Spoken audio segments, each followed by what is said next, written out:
Учреждения культуры представили карты стратегического развития на ближайшие годы. Хоть Коми в десятке лучших субъектов по развитию культуры, бороться за зрителя, читателей, туриста в будущем будет на порядок тяжелее. Евгений Стокас расскажет детали. Конкуренция с онлайн-сервисами в интернете, увеличение собственной аудитории и постановка целей на среднесрочную перспективу. Именно такие задачи должны решать стратегические карты развития учреждений подведомственных Минкульту. Причем, хоть они и борются друг с другом за внимание, так сказать, потребителя услуг, решать, как развиваться дальше, уверены в министерстве, нужно вместе. Такая вот работа сообща, не просто там, когда мы с вами где-то по отдельности чего-то как-то встречаемся и обсуждаем наши возможности и задачи, а когда мы слышим друг друга и смотрим на то, как развиваются сегодня наши коллеги, наши друзья, поделиться своими успехами, посмотреть, позаимствовать какой-то уже успешно реализованный опыт, это всегда очень полезно. Перед защитой программ с руководителями наших учреждений работали федеральные эксперты из Питера и Москвы. Двухдневный интенсив необходим для обучения стратегическому планированию и сравнительному анализу. Они нужны, чтобы понять, где учреждение проседает, а где, наоборот, выигрывает. Для театралов, например, точки роста – это новые вкусные проекты, которые могут конкурировать и с театрами Коми, и, что важно, страны. Театр оперы и балета, к примеру, целится в детскую аудиторию с новым проектом, который будет называться «Сказка с оркестром».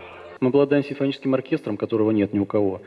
Мы сделаем видеопрезентацию, причем видеопрезентация будет крайне самодостаточна и интересна. Чем? Там две сказки будет в проекте. Первая сказка – это «Щелкунчик», и вся видеопрезентация будет сделана на основе репродукции великих художников в сотрудничестве с Пушкинским музеем. А «Золушка» будет сделана точно по такой же схеме в сотрудничестве с Лондонской национальной галереей. У Воркутинского театра имени Бориса Мордвинова другая точка роста – привлечение молодежи и увеличение посещаемости спектаклей. Для этого планируется укреплять бренд уникального заполярного театра и повышать его имидж, давать больше экспериментальных спектаклей для категории от 19 до 35 и даже создать в театре попечительский совет. Направление роста – это создание попечительских советов, потому что это, во-первых, укрепляет ваши взаимоотношения в социуме, а во-вторых, это способ, через который можно сделать вот такое, быть в театре, это модно, престижно, статусно, да, то есть для всей аудитории дать сигнал.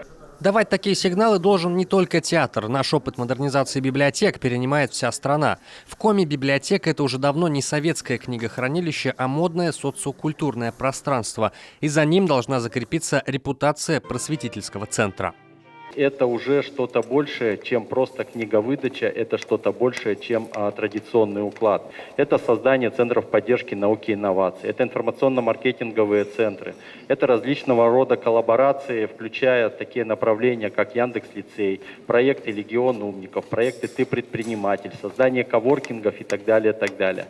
Генеральная задача для учреждений культуры и туризма – быть лучшими и становиться еще более востребованными в России и в мире. Еще несколько лет назад горизонт планирования у некоторых наших культурных мастодонтов был не больше нескольких месяцев.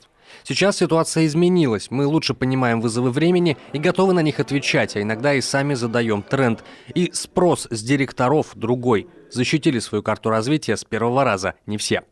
Евгений Стокас, Вячеслав Беспалов, Юрган.